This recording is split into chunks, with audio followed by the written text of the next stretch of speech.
Welcome to Legends in Leadership, brought to you by ISF and the Carrington Group. Legends in Leadership is an inspirational podcast featuring the stories of leaders who are making a difference. Our goal is to inspire you with the stories of leaders who come from humble beginnings, overcome challenges, and ultimately rise up to make a difference in people's lives. Well, hello, folks. This is Tyler Tillman. I want to welcome you to episode number 46. 46, boys. Legends in Leadership. I think we've got a really fun show teed up today. I'm a family officer with the Carrington Group. I want to welcome my co-host to the show, Dr. Blair Ritchie, who's the Executive Director of the International Student Foundation, and Jason Smith and Kyle Watkins, who are fellow family officers and partners with me at the Carrington Group. Good to have you guys on the show. Great to be here. We like to kick off all of our shows with a little bit of leadership trivia. We're fascinated by the stories of leaders who, like us, come from humble beginnings and then rise up as leaders to make a difference in people's lives. So, Dr. Blair, what do you have teed up for us today? And I hope it's easier than it has been. It is. It's a little current event. Okay. So here we go. Today's legendary leader gave away over $1 billion in his lifetime. Now, before you can give away $1 billion, you first have to earn $1 billion.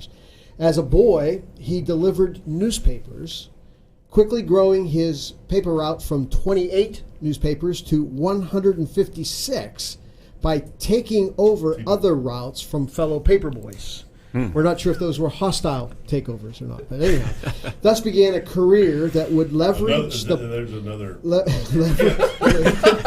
would leverage the power of acquisition to fuel rapid expansion. So after graduating from Oklahoma State University with a degree in geology, he went to work in the oil business. He left the security of a major oil company to become a wildcatter.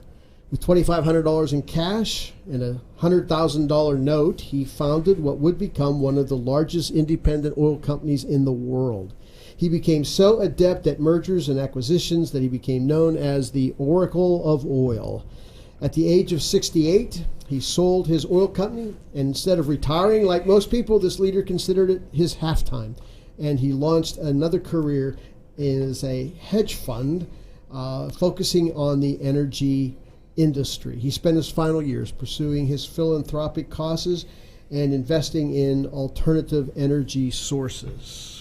Who is this legendary leader? I'll be back at the end of the show. So our guest already knows the answer. It only took two lines for him to get the answer out, and the paper boy gave it away. That's right. Hopefully the mics were off because I heard the answer for sure.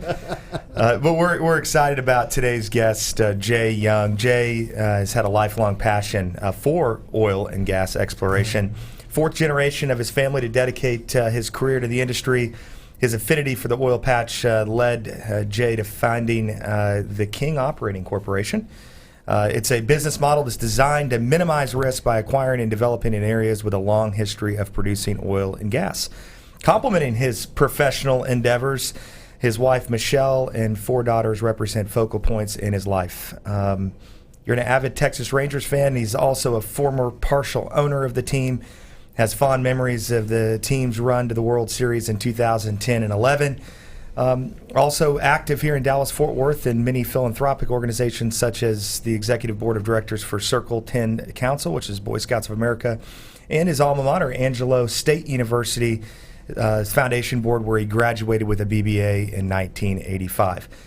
Jay, as we are, is also a host of a weekly podcast called The Jay Young Show, which features insightful discussions with CEOs, entrepreneurs, authors, athletes, celebrities, military, and veterans from around the country. So, Jay, great to have you on the show. And I got to say, it's got to be kind of fun to be on the other side of the mic, huh? Man, it really is. I do appreciate that. And thank you very much for having me on. I'm still waiting for the legend to show up. Is he coming in pretty soon, or we have to wait forever?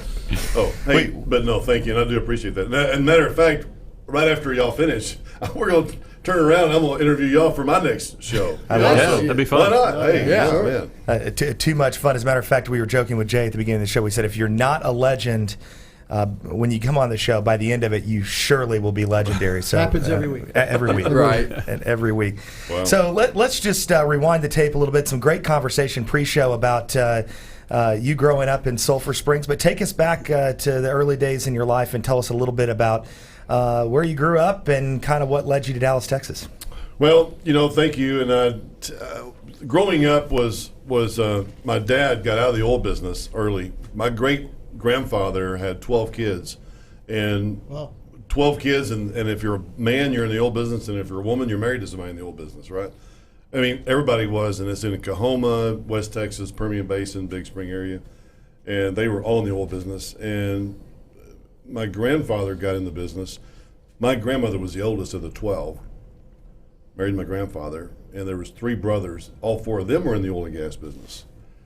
And there'd been so many ups and downs, in this business, as you see, it's just cyclical, real big cycles that my grandfather told my dad not to get in this business. And my dad told me not to get in this business. I mean, it's just crazy that people would get in this business and have all these different heartaches and all this about the oil and gas business. And of course I didn't listen, It's like one of those kids that if you tell them not to do something, that's exactly what they're going to do, Yeah, that's what okay, well. Daring them to do it. Daring them to do it, exactly. So that's what I did. But because, there's so many of my great uncles that died from cirrhosis of the liver, because of drinking alcohol, because you drink a lot back then, in the oil and gas business, and you drink when you're happy, you drink when you're sad, and the oil and gas business brings them both, So growing up, I got in the business after 5 years after college because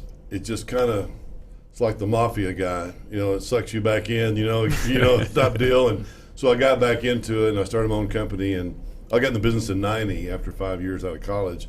I was a stockbroker. Then 5 years afterwards, I got in the oil business, worked for another company for 5 years. Then I started our own company, and we now develop and operate big oil and gas assets. 2 in the Permian and also 1 up in Colorado.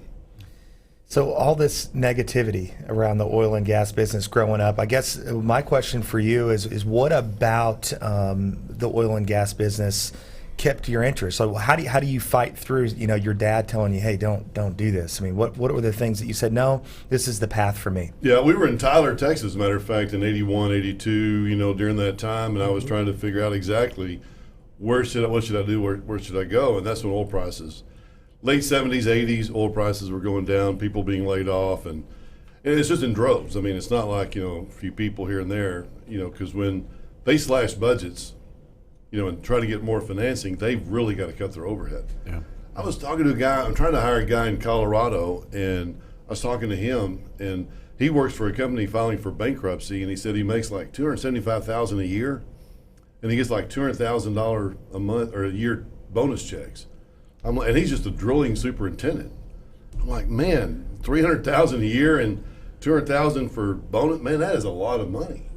To be paying him. That's only one person. Can you imagine the payroll of a company that size? So anyway, Tyler, to answer your question, this business just has huge swings. But like yesterday, I was in Colorado driving around the oil field we have up there, and just thinking about reserve studies and how much oil it's produced 8 million barrels of oil so far. So it's already made 8 million barrels of oil. It's got 5 to 25 million barrels left in it. What do we have to do to go in and get that oil? But I love that part of it because this package we have in Colorado, that's the downside. That's the downside, or it covers the downside, I guess, of investing. We're raising a $100 million fund, and we can make $200 to $300 million just with what we know is there. But the upside is what gets you for the oil and gas business. There's a pocket out there that if we drill a deep well to 9,500 feet, we could make hundreds of millions of dollars worth of oil. So it's in the oil business. It comes in, it's got its proven development, and then it also has its really high rate of return type prospects Fortunately, this project has them both, and our clients will be able to own all of it. But we can make a 3-to-1, 5-to-1 with our clients, easy. We can make a 30 to 40 to 1 if we hit our deeper targets. And I think it's those deeper targets that T. Boone Pickens, I don't know if you probably never heard of him or not, but those kind of oil and gas guys, that's what they love. The Trevor Reese Joneses, I mean, Trevor drilled 14 dry holes in a row or something when he first started. I mean, it's just that, you think it's there, you go after it, and it's just that thought of, hey, man, we're going to make a big well, and we're going to be able to go to the coffee shop and talk about it, and we're going to make all this money. It's just a lot of fun. So I want to talk a little bit about just people that have been meaningful to you in your journey in your life. Who are the top 2 or 3 influences that have helped you along in this leadership journey through the ups and the downs? Well, I had a leadership coach with my CEO group, Vistage, and it was David Boyette. David's still a coach and still helps individuals, and he's helped me a lot. The one thing that I would say that he's talked about is, be sure and ask questions. Men don't just come out with all their information and that they know, so be sure and ask a lot of questions, ask verifying questions, and ask better questions, and just ask questions. I think that was one of the things that led me to do my show, because, if you're not asking questions, you're kind of lost. So him, and then there's also the Hunt families, the Murchison families, the Trevor Reese Joneses, people like that have made a stake for themselves in this business, in the oil business, because, they loved it, they made a name for themselves, but they also give money away. Mm-hmm. You mentioned, I think there's one of your questions was who gave away $1 billion. Yeah. And that's one of the guys. I mean, you cover yourself, man. You can change the world with that. Yeah, you don't need to die with $3 or $4 billion in the bank. What are you going to do with it? I mean, it's just going to sit there. But you give it away and you make it fruitful. So you talk about the ups and the downs in that roller coaster that's a ride in an oil business. Talk about, in a leadership sense, what it takes to stay the course, to overcome that, to push through, to all that helped you navigate successfully when you're in those ups and downs of a business like this. Yeah. So, as a business owner, I don't really think there's no for an answer. Somebody said, what do you do for a living? And I said, whatever it takes. I mean, if I come out with a project and say, hey, we're going to drill these wells for these investors in this area, because we can raise $100 million, we can drill 10 wells or 15 wells, whatever, and then we can make that worth $200 to $300 million, then I don't think there's an option. I know there's going to be people that tell me no, but that's okay. I mean, I'm gonna do whatever it takes. So I think tenacity, and I think just saying, man, you know what? I may bring this deal over to you, and you go, yeah, I just don't. It's a little too risky. Okay, hey, great, man, thank you, appreciate that. Anybody else that would like, and just go on, and just go on and go on and go. Don't take things personally, So. I think things personally from my wife, but other than that, I don't take things too personally. I know it's just a business. I understand that you're a part of an elite peer-to-peer group called Tiger 21 here in Dallas, and I know that you guys spend a lot of time talking about things that are going on. So I just want to tap into that a little bit and hear about, as you guys look at our culture today, and as you look at the economy.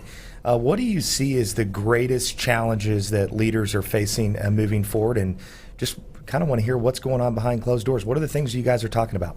Probably more about millennials and how to deal with millennials, and not deal with, I shouldn't say deal with them, but just motivate them. And how do you so we run a business, and we know that, hey, if we have people come in the office all day long, they work a 9-to-5 job, and they call this many people, or they're doing geology, or they're doing engineering, whatever the case, we know that because that's how we grew up. I mean, that's how we were taught. Somebody said to me, Louis L'Amour from New York, he owned the company World Market Equities. When I got my stockbroker's license in '87, he told me, he said, hey, Jay, you need to go to work for another company for 5 years.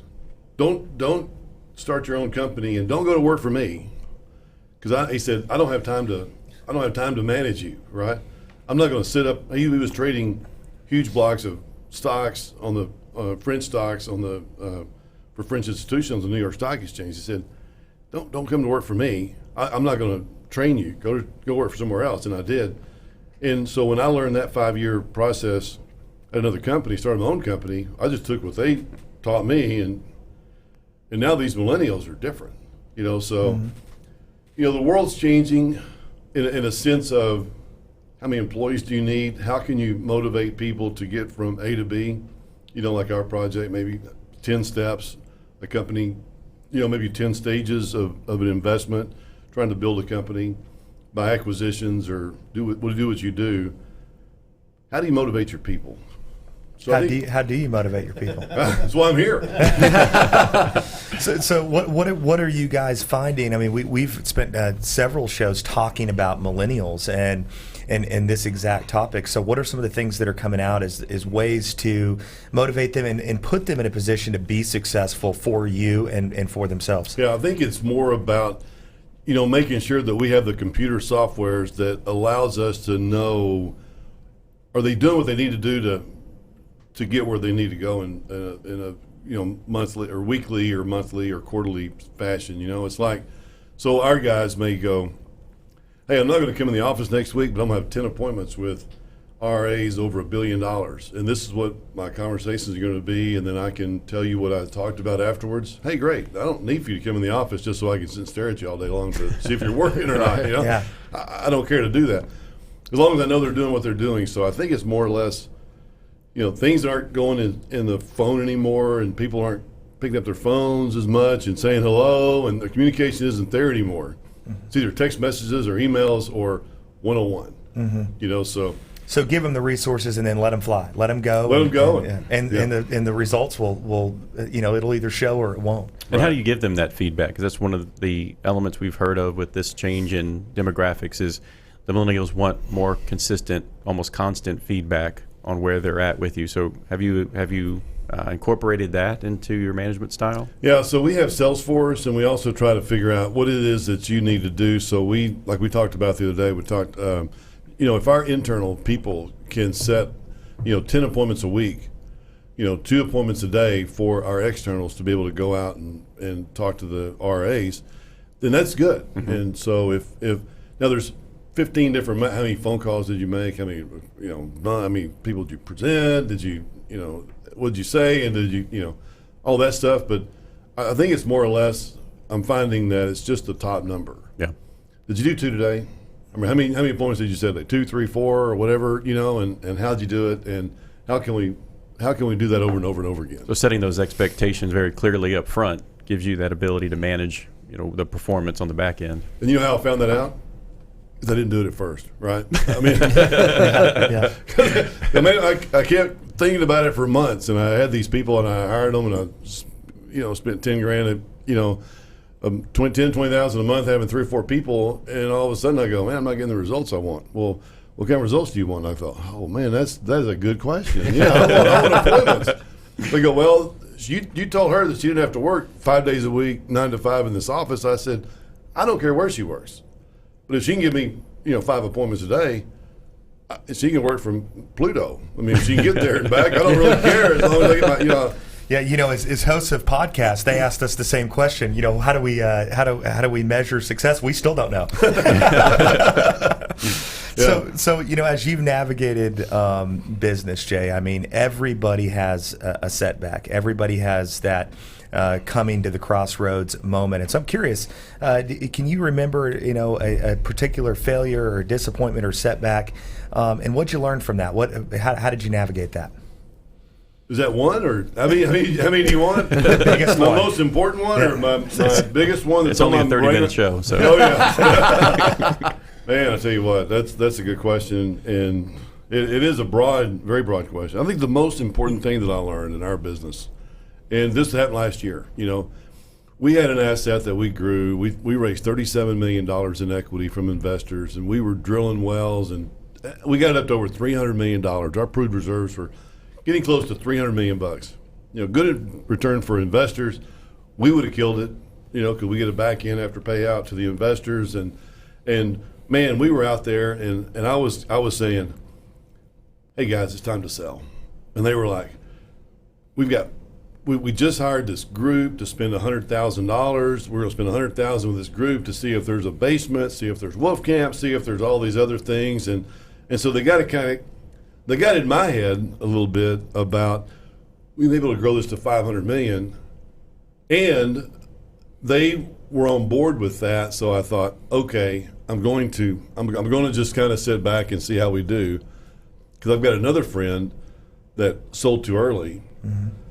So I was thinking, okay, and then all of a sudden oil went to shit. Can I not cuss on this? Okay, oil went down, and our equity partner, our debt partner, Oak Tree, started getting in on our neck and started coming in and not giving us any more capital to drill. And in the oil business, if you're not drilling, you're going down. Yeah. I mean, you can't not drill in the oil and gas business and increase values. I mean, it just doesn't happen that way. You've got to increase value by drilling wells. Trevor Reese Jones, I spent time with him. I can tell you a story about him if you want to hear it later. But you got to increase value by drilling. They cut us off, and because oil prices were going down, they cut us off from borrowing any more money. Which, I mean, okay, whatever. But anyway, and the asset went down to $100 million. Wow. So. I mean, I would have had a lot of incredibly happy investors at that time if we'd have sold for $200 million. Mm-hmm. I mean, it went to 300, but what at 200, 250, whatever. I mean, sell it, move on, and I didn't do it. So make an asset that's scalable, right? It's something that you can increase in value because you make it bigger. And, make sure you have exits. Mm-hmm. Have multiple exits, and when you have a good exit, take it. Yeah. Mm-hmm. So take some chips off the table when you can. Take it and move on. Yeah. Mm-hmm. Even if I'd have sold half of it, right? Mm-hmm. If I'd have sold half of it, I'd give all my clients, all their money back, and they've been happy, and we've been happy, and we continue drilling, whatever. But exits, exits. And your gut was telling you to sell, right? I know, yeah, exactly. I was like, why do I care what they want? These are my investors, and but. And sometimes your gut's wrong too. Right? Yeah, I mean, your gut's. My buddy was. I mean, my buddy sold early. I mean, he still killed it, but he could have. Anyway, let's talk a little bit about baseball. So, former partial owner of the Texas Rangers baseball team. So, talk about your journey in getting into baseball ownership and how all that kind of played out.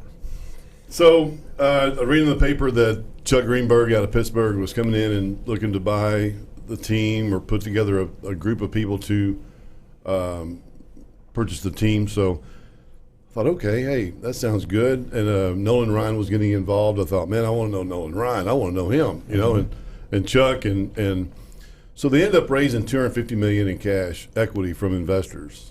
And some people put in, $1 million or $5 million, $20 million or whatever. And the two big guys put in the majority of the money, Ray Davis and Bob Simpson. But it became an incredibly great learning experience and I wanted to know a lot about the numbers, how much money you generate, where does all the money go, what do these employees, what does the salaries do to you, broadcasting. It was a great learning experience. I mean, it was great. We bought him out of bankruptcy. Mark Cuban, for some reason, didn't buy, or he stopped.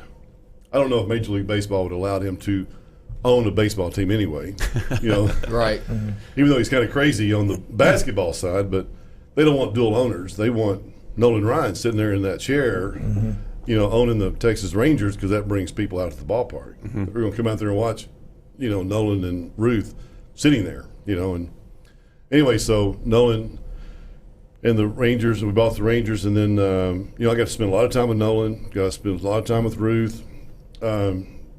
Talked to Reed. I went to a baseball game with Reed a couple of weeks ago. I go to Houston a couple of times a year, and I'll go with him, and we'll sit and we'll, talk about baseball, talk about the Nolan Ryan family, and just a great family.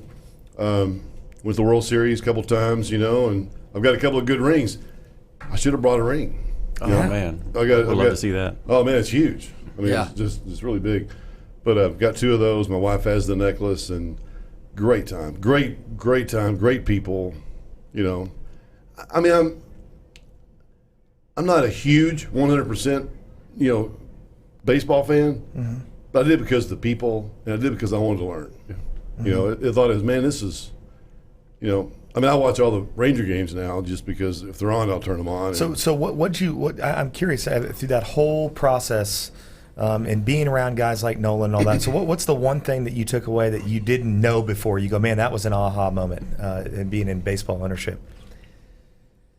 Good question. Let me think. I didn't know how big broadcasting was. I didn't know how big, the Houston Astros and the Rockets, they had just formed their own broadcasting, team. And Fox Sports came to us. John Heineke came to us and he said, hey, guys, whatever you need to buy the Rangers, I got it. I got it right here, with my Fox money. They ended up writing us a check for $100 million. Didn't give it to us, but he gave us the $100 million worth of equity so we could buy the Rangers. And we could, buy the Rangers instead of Mark Cuban, because Cuban could have easily gone in and bought, the Stars, and he'd have the Stars, the Mavericks, and the Rangers. His broadcasting deal would have been incredibly huge. And I asked him afterwards. I had dinner with him, and I said, hey, why didn't you buy the Rangers? He said, man, ran out of money. I mean, I had only so much liquid cash, and we had all these other guys putting up money, but I didn't know how big the broadcasting, was. Man, it was huge. I mean, you have the Yankees network, the Longhorn network. Yeah, it is a huge business, and I don't know how big it was, but they were great. They were, Fox Sports Southwest. I mean, they had to either, go with us buying the Rangers, because if Cuban would have started his own network, Fox Sports Southwest would have been, high school football reruns or something. So you got a favorite Ranger story or favorite Ranger player story? Well, so Napoli. So Napoli, we were in the clubhouse one time, and after the game or after the American League Championship Series, and I'm in there, and there's when you're hanging out with Nolan Ryan, there's about 150. He's got so many stories. Mm-hmm.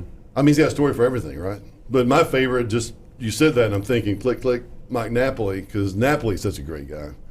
And so we're in the clubhouse afterwards, and in the locker room, and there's there's plastic everywhere. I've got pictures, and there's you should put some pictures on your deal during this time frame instead of listening to me or watching me. You should put. So anyway, I said that's when Napoli just came over, the Rangers a few months before that, and we'd had a run, and I said, man, Napoli, I am so glad that you're here. And he looked at me and he goes, me too.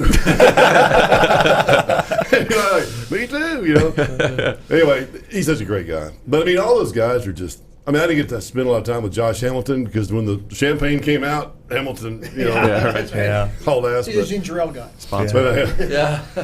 Well, believe it or not, we're running out of time today. One of the things that we like to hear from leaders is there a piece of literature or some sort of leadership nugget or potentially a podcast that you're listening to that's really made a difference for you in your journey? Reminds me of a story that I just heard a couple times, and it was about Warren Buffett. Mm-hmm. And Buffett, they said, Warren, what would you and Bill Gates are sitting here, and if you guys had to get a book, what would it be? So don't take my word for this, because obviously Warren Buffett's a lot bigger legend than I am by 10,000 times. But he says, you know what? He said, if I would recommend one book, it would be about selling. Psychology of selling. Getting to know people and how to sell them something. Because, Warren Buffett may be the biggest, he's the Oracle of Omaha instead of this guest. We don't know who the Oracle of Oklahoma guy from. Did you also know that he went to A&M and they kicked him out? Is that right? We'll tell that story when you tell your answer. Yeah, okay. If Jay is correct. Right. Yeah. So Jay has segued into the answer to our leadership trivia question. And by the way, I think it's been said like 7 times on the air so far today. Right. But who is the legendary leader today? Well, he just passed away, so celebrating a life well lived, 91 years for T. Boone Pickens, and I was reading research on how the Oracle of Oil fell in love with wind farms. Go figure, right? Yeah, exactly. Go figure. Yeah. Natural gas. He did natural gas. He did wind farms. Yeah. But he was offered. He went to A&M, Texas A&M, on a basketball scholarship. Right. And they kicked him out.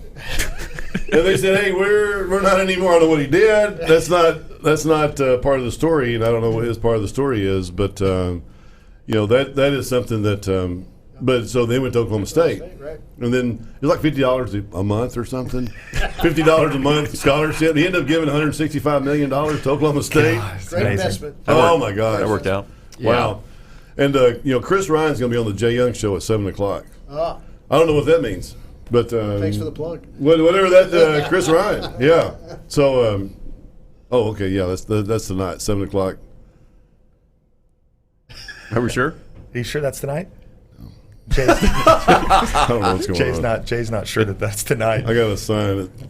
I guess it depends on when someone's listening to this, if it's tonight or not, right? Yeah. Sorry about that. Great having you on the show. Thank you Been very a lot much. of fun. A lot of fun. Wow. So, the ISF Gala coming up Yes. November the 2nd at the Belo Mansion, downtown Dallas. We would love for you to join this amazing event. The ISF Gala is truly a memorable gathering. With the help of Richard Chamberlain, you'll enjoy an amazing night of great food and drink. The entertainment this year will feature renowned mentalist and extraordinarist Craig Cargis and the moving story of Christina Meredith, the former foster care youth who became Miss California. You'll be inspired by ISF staff, students, and mentors. You can get your tickets at isfsite.org. And you can go to the events tab. That's isfsite.org and go to the events tab. We look forward to sharing this great evening with you and helping our ISF students achieve their dreams and rise up to become legendary leaders. So, folks, that's a wrap for our podcast today. On behalf of ISF, the Carrington Group, and our special guest, Jay Young, this is Tyler Tillman wishing you a good day. Remember this: if your actions inspire others to dream more, learn more, do more, and become more, then you are a leader. Have a great week. Legends in Leadership is brought to you by the Carrington Group. Carrington Group is a family office with a passion for helping business leaders and their families make smart choices and fulfill their highest aspirations. To learn more about the Carrington Group, visit their website at www.carringtonfo.com or Google Carrington Group Dallas, Texas. ISF is committed to leadership development for aged-out foster care and orphaned youth. ISF's mission is to transform these youth into tomorrow's leaders with scholarships, mentoring, and leadership training. To learn more about ISF, visit their website at isfsite.org or Google International Student Foundation to learn more. Securities offered through Regulus Advisors, LLC. Member FINRA/SIPC. Investment advisory services offered through Regal Investment Advisors, LLC, an SEC-registered investment advisor. Regulus Advisors and Regal Investment Advisors are affiliated entities. Carrington Group and this broadcast are independent of Regulus Advisors and Regal Investment Advisors.